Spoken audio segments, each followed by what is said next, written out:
Hey everyone, Chuck with Functional Fly Tying again, and today we're going to tie up another nymph. This one is extremely popular, I think almost everywhere. Takeoff of the original beadhead pheasant tail.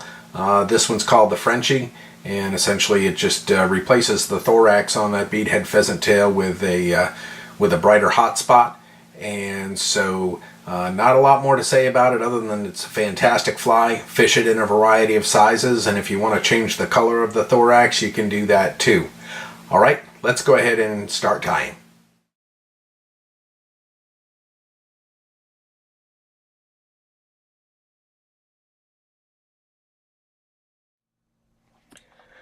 Okay, the hook I have in my vise is a Partridge Ideal Nymph barbless in a size 12.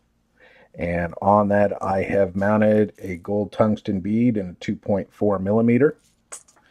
The thread that I'm using is UTC's fluorescent orange in a 7D denier. Start by tying in right behind the bead head. Wind down just a little bit and then come back up. And the first material I'm going to tie in is some small gold wire. I want to tie that in and be able to bind that to the thread that's on the hook rather than try to bind it into the bare shank, because it'll want to roll and slip around. So once I have that in place,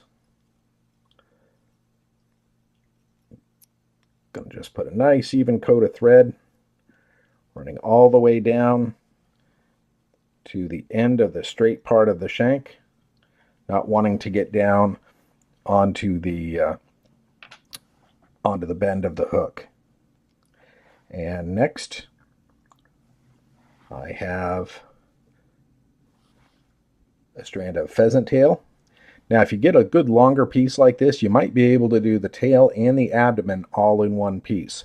Otherwise you should tie in one segment, and this is about 5 fibers, and you tie one segment in for the tail and then tie another one in for the abdomen. But like I said, if you get some good stuff, then you can go ahead and use it all at once. I don't like my tails on these flies to be longer. I like them to be just a little bit over the length of the hook gap. So I'm going to tie that in. Just take a couple of turns and then take that material, pull it back. This way, when you go ahead and start to wrap that material forward, it's not going to pull out on you. Then I'm going to bring my thread up to where my thorax is going to start.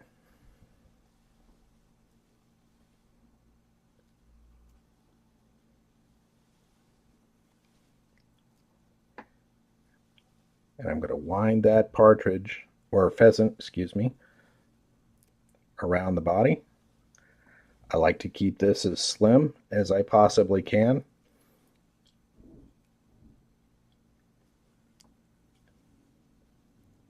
It helps the fly get down a little bit more quickly and looks natural.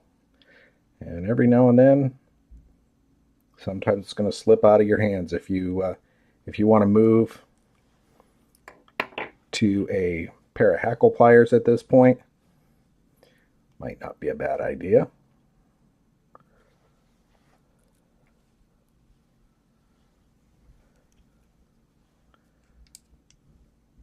I'll take one more turn, and just to make sure that that holds in place, I'm going to take my left fingertip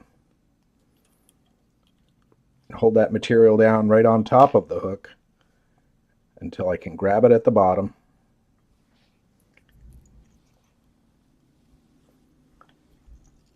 And then secure that off with a couple of turns of thread.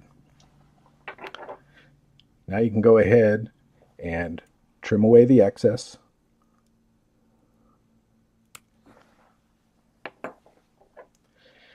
Now normally when I tie, everything I tie, I'm wrapping up and over the top from the front side of the hook as opposed to winding stuff backwards.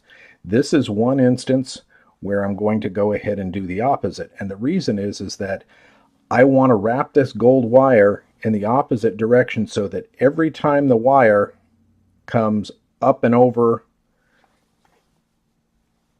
the pheasant tail, it's locking down all the fibers so that as this thing gets eaten by fish, and it will be eaten by a lot of them, those little fibers don't unwind once they start to get chewed and break off. If anything, what will happen is little filaments will break out, but being trapped by the wire, they'll just flare out a little bit and actually start to look more like the gills that you see on the abdomen of a nymph. And then I'm going to go ahead and tie that off right where the thorax starts. And then I could go in and try to trim that with scissors, but actually if you grab the wire and just put it under some tension,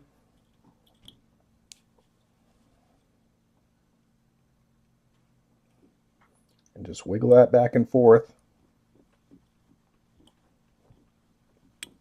it'll break off on its own. I got an extra turn down there, bring that back up. And the thorax I'm going to use on this is Hairline's Ice Dub UV in shrimp pink. I love this color. Just think it works great. So I'm going to take a very, very small amount. This dubs onto the thread really nicely. If you don't try to go too crazy in terms of the amount that you put on, but the minute you try to get too aggressive with it, everything just sort of bulks up. So I'm going to spread that out a little bit, dub it on, and as you're dubbing it, make sure that you're only twisting in one direction. If you're going back and forth with your thumb and forefinger, then you're just going to unwind what you've already done. And you can see even with that small amount that I've done, still wanted to come undone on me a little bit here. But I want to create a little bit of bulk there. Come back in. Always easy to add more on than it is to take it off once you've already got it on there.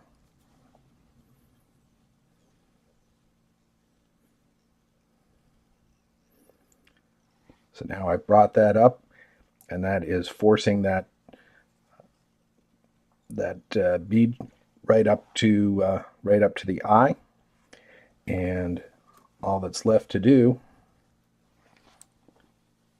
is to take your whip finish and run a few turns right behind the bead. Now I'm using a fluorescent thread here just so in the event that you do see a few turns of thread, it just adds as a hot spot. You can also use a pale yellow thread, which will virtually disappear into the pattern. Or if you don't have those, you can still use a black or an olive. But I do like to use this fluorescent fire orange if you can. And just check the tails on that.